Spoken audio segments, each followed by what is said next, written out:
Hi, it's Lauren and welcome back to my craft room. Today I'm going to be sharing with you how I created this interactive pull tab slimline card.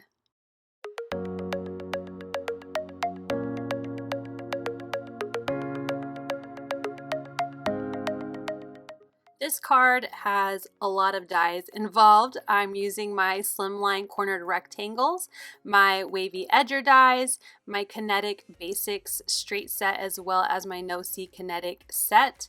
I also have scalloped circle frames and my Cutie alphabet. I've already die cut everything, as you can see here, out of some white cardstock as well as some mixed media cardstock. I use that smallest scallop frame to create kind of a bite on the side of the card, and I've also die cut all of my die cuts for making the pull tab part and my letters for my sentiment, and I've already stamped, cut, and colored my little shark. So I'll go into more detail about everything I'm using, but I just wanted to give you a little peek into all of the dies that I used. As always, you can find everything down below in my description if you need an exact name or where you could get these dies yourself. I'm starting with my sky background. This is die cut with some mixed media paper and my second largest slimline cornered rectangle die, and I also die cut out my little slot, making sure that it wouldn't show behind my wavy piece. And then I also die cut, like I said earlier, that smallest of the scalloped frame to kind of create this bite out of the side of my card, since there is going to be a shark on it. And I'm just going through and adding some distress. So my larger sky piece, I use tumbled glass. For my back water piece, I use Salty Ocean, and now I'm working on my forefront water piece, and I'm gonna have it blend in between peacock feathers and back to that Salty Ocean, just to give it a little bit of a contrast when it's layered on that middle piece that's completely colored with Salty Ocean. And I'm just going through this quickly. I wanted to focus this video mostly on how you could adapt the No Kinetic dies from Whimsy Stamps to create a slimline card that is a pull tab card. So if you want more details on how to distress or how I create my ocean, I can defer you to my earlier video where I created an underwater scene with some mermaids earlier this week, I believe. I think it was this last Sunday. But anyway, I will put that at the end of the video. So if you want more detailed information on how I put together my ocean scenes, you can check it out afterwards. So now that I am all done with my distressing of my water, I'm going to start with my splattering. Now normally I use my spray bottle first, but I forgot, so I'm jumping right into my white silk splatter as well as my clear sparkly splatter, and this is just to add some texture and to lighten up some of the ink. I also brought out Beach Ball, which is this really pretty like royal blue color to add to my water, and then I will also bring out my Turbo Teal, which will add in a little bit of that same color as that peacock feather, just trying to tie in all those colors together. I get out my spray bottle here, spritz it real quick. I try not to get any large drops because I didn't want any of my splatter I just put on to create a huge spot on my water, and I think it worked out fine. So I'm just going to go ahead and carry these over to a different desk so they can dry. I'm going to put back in my sky piece, spray it with my distress sprayer, pick up the excess water, and this time I'm just going to use my white and sparkly silks just to add in a little bit more of that splatter and just tie it in with the ocean, but also keep it light and airy because it's the sky. So we fast forwarded to now all three of my pieces are dry, and we're going to start working on the slider. So it is a slimline card, and the No Kinetic dies were, I believe, originally created for more of an A2 size card. So normally when you cut out this pull tab strip, it would fit perfectly on your card. You just trim it down to the length that you want. Whether you were making your card vertically or horizontally, it would fit. But because this is a slimline card and we're going across horizontally, we need to extend that pull tab. So I cut out 4 pieces. I am just using some lighter cardstock that I use for my stamping and coloring, and I want to make sure my pull tab was nice and sturdy. So I am going to be doubling up everything once I glue everything here together. As you saw, I am cutting down 2 of the pieces, and that will cover the holes because when I pull the pull tab out, you'll see the holes, and I didn't want it to show. So you'll see later on when it's more assembled that that second piece that's extending the pull tab are going to cover those holes, and it will look a little cleaner. So now to create the actual sliding mechanism, I started by putting one of my circles under the sliding slot of my background, and I just took a circular foam dot and put that on, and I'm actually going to change this in a little bit. I'll explain when I get there. But so now I have my pull tab put together. I've glued the 2 pieces that are not trimmed together, and then I'm gluing the 2 pieces that are trimmed like a sandwich around that longer piece, so it's nice and sturdy and the holes are hiding and you won't see them later on.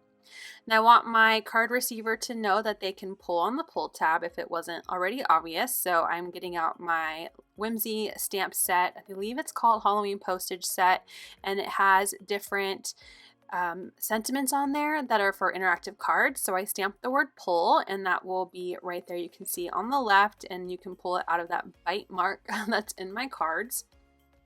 And I am putting together my slider pull tab. So I picked up that release paper from that foam dot and adhered my slider to it. And I want to make sure that my shark is in a good spot. So I'm bringing out some temporary adhesive just from scrapbook.com, and I taped on my shark, and I'm going to use my water here, put it in place where it will be on the card, and I'm going to pull my pull tab and see if I like the placement of my shark. It was a little low, so I'm going to bring it up, and I'm just going to keep playing with this. And before I get too far, to create that bite mark, what I did is I just lined up all of my pieces. So my sky background, my 2 water pieces, and then also my background that will sandwich my slider together on my magic mat, and ran it through my Gemini with that smallest frame to just create a little cutout.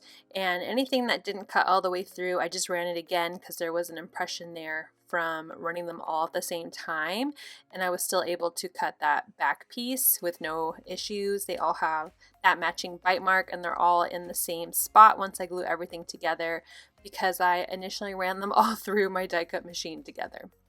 Okay, so here is where I start ripping things out and starting over.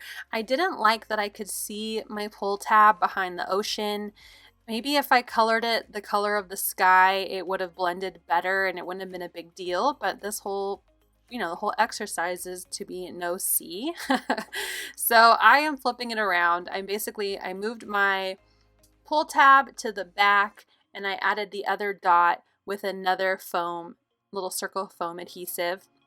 And I still have that foam adhesive and dot on the back side, which is not necessary at this point, but I just left it there. It's fine. It's no big deal. And I'm using these foam strips. These are actually Heavy Doodle foam strips. They're a little thicker, just to make sure I had plenty of room for my pull tab. And I'm just lining these up to create a little slot. And of course I made it way too close, so I have to rip it up again and scoot it over a little more.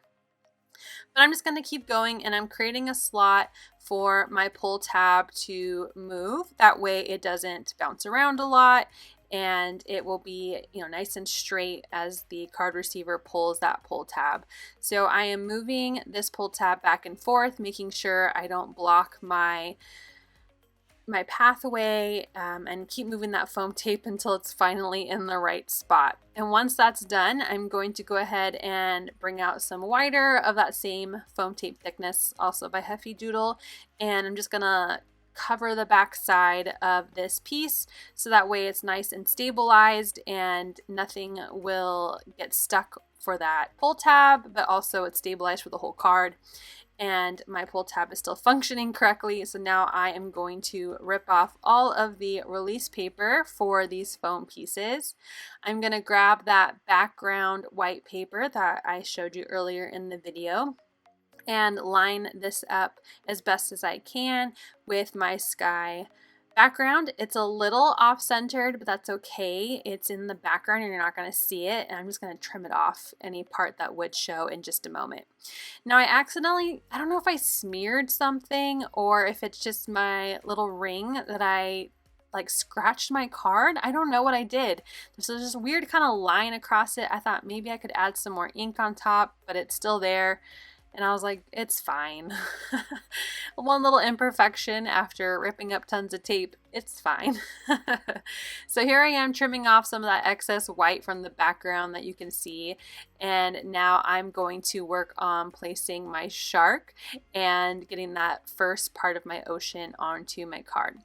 So now I need a little bit of foam just to make sure there's plenty of room for my shark to move on this side of my pull tab mechanism. So I laid down a piece of foam, and again I'm using a thinner foam this time. This one's by scrapbook.com, just because I don't need as much thickness for the mechanism on this side of the card. So I started with some foam on the bottom, and then I'm going to go up the sides and make sure it's not going to interfere with my shark like this one it looks like it's going to, so I'm going to remove that. And now I'm going to play again with how I want my shark to sit on my sliding mechanism. So I need to add another piece to my pull tab because all I have is this little tiny dot, and I didn't think it was enough to really keep my shark stable. So I'm going to add another foam circle adhesive right there, and then I'm going to work again on the placement of my shark. I felt that gluing my shark directly to the circle would keep my shark too low and you wouldn't be able to see it as much when you pulled it up and out. So I just took a piece of scrap cardstock and just trimmed it down to be the same width as my shark, and used again that temporary adhesive to adhere my shark to it.